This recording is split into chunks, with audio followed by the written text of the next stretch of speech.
Okay, so I skipped ahead um, because I didn't want to try to film all this. I ended up shaping and adding some detail to the center bar here, which I think looks pretty good. I used a jumbo grinding disc on the Dremel to basically slot that, and then have done some shaping with with different files. I got a little rounder edge here. You can see like that. So the next real thing I have to do, and it's going to be the major time-consuming thing, is shaping these to be the actual sword holding part, which will actually have some curves to it, which I don't know how I'm going to do exactly. Probably through large grinders and stuff like that. I'll probably end up having to tape these back together to make sure they're equal. I could, because you can see I actually punched this hole right there. In theory, I could find a hole that's roughly the size I need for the uh, sword hilts there, or I'm sorry, the scabbards, and punch the holes through and set it that way rather than trying to drill. Although I could drill it for sure. Punch might be the best way to go, but basically, like, you need a curved little hoop at the top and then another curved hoop a little bit lower. So, and then one will be offset and then the other one will go there. I'm going to try to draw out the design I want based on a bit that I downloaded from the internets, and then go from there. I really want to just go ahead and do this, but I know it'll be a giant pain in the ass to shape this without it being together. And also you can see here just how off those bits are on the edges. So, you know, with a lot of sanding, I got this, you know, pretty close to how I want it. And, oh, I added a couple little feedums here, glued them in place, so they're actually the stopping point for the uprights, which is funny. So, you know, plan ahead kind of thing. And then I'll also shape the base just a little bit, basically round off the edges, because I don't need it to be super wide, but I can just, you know, round off the edges. Use a grinding disc or something. Okay, I drilled my initial holes. Now I'm going to go outside to grind these. So I've got my two grind wheels there, and I'm just going to try to shape this the best I can, get to a rough shape. And you can see here I've got just the thing there. And then I'm going to refine the rest of it with files and whatnot. But I've got them taped together to the best of my ability to hopefully make it work out a little bit nicer. And so what I'll probably do is leave this area a little underfilled so I can grind it out. But that's roughly the diameter I need just for the scabbard to go through. So, all right.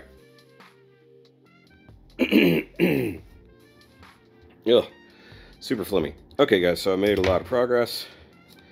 I got both of these shaped up the way I wanted. I've not done a test fit, but I'm just going to make the assumption that it'll work. Worst case scenario, I need to deepen this one, which I think actually will be okay. But then also the base, I got a little fancy.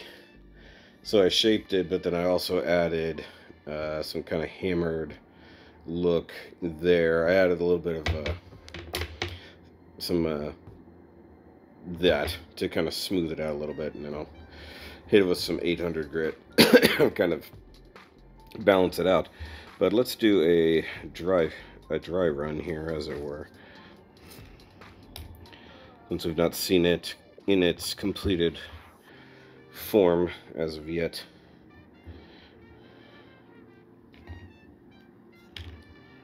I'm kind of impressed with myself, if I'm honest. So that one's a tight fit, this one's a looser fit. And, oh, yes.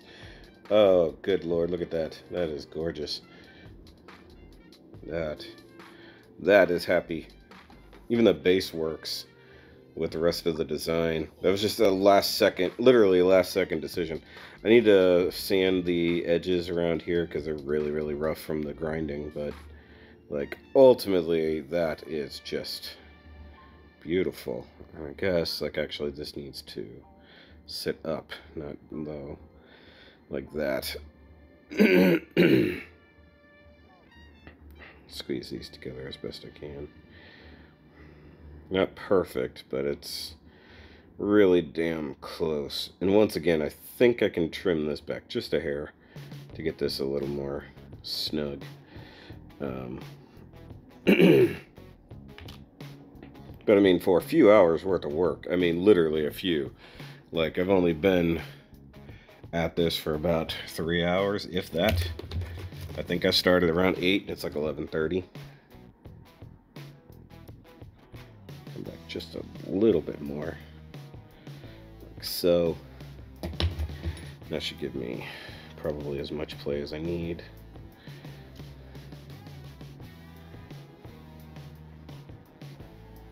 To straighten that out. Okay, so hold on. There we go. Since one has friction, use it as the stable side, and then use it to fix the other one. So yeah, that's pretty awesome. Actually, what I think I'll go ahead and do, since I'm here, I should go ahead and just glue up the uprights at least, because the base is really what I need to clean up quite a bit. So if I do that,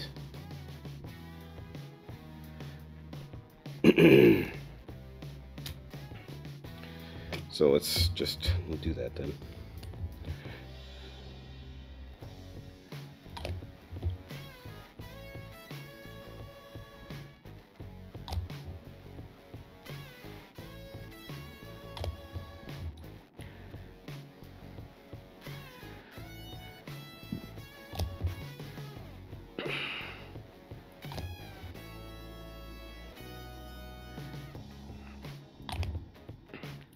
Because I believe this side to be essentially square.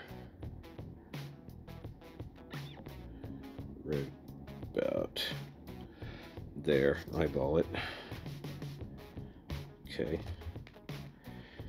Now I need to bring this one in to its proper set height. And glue the fuck out of it while it's sitting there like that. I think that is the exact position I need it in, so that's where I'm going to glue it.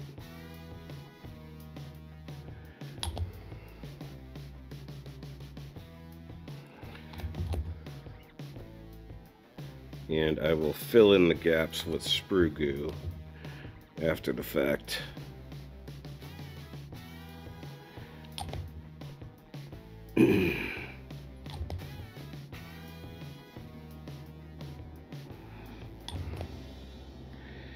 Okay, so let that sit and relax for a bit.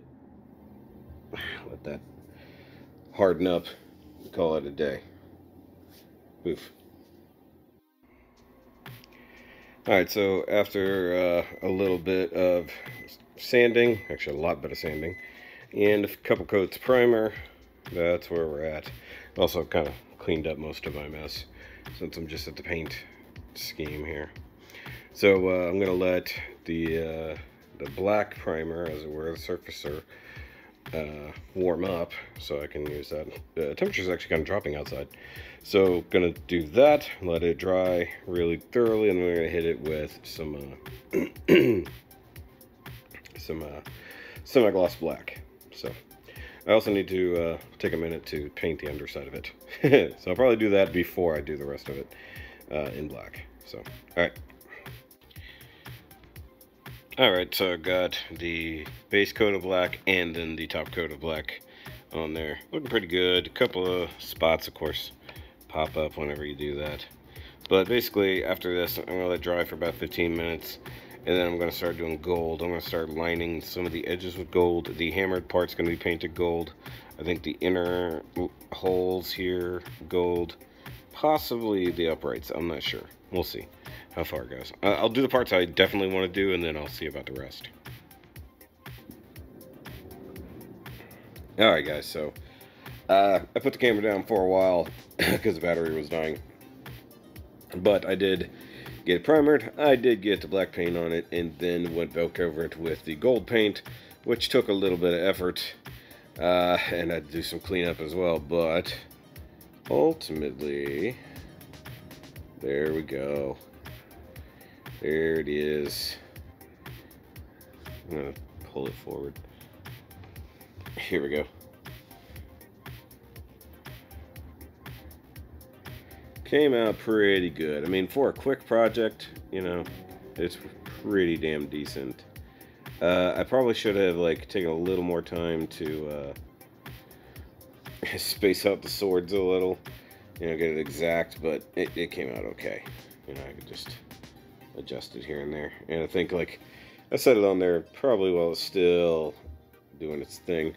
The gold in here came out okay. The gold around the edges had to do some touch-up here and there. In this lighting, can't really tell, but it did come out pretty good. I mean, for a one-day build, I'm pretty happy. And it looks good with the figure, you know, which was the goal, you know. So, I'm happy. Ugh. I gotta clear out my sinuses. So either way, guys, thanks for sticking around for this one-day build here on this Ronin Warriors accessory build. And I'll see you guys next time. Remember, as always, keep on building.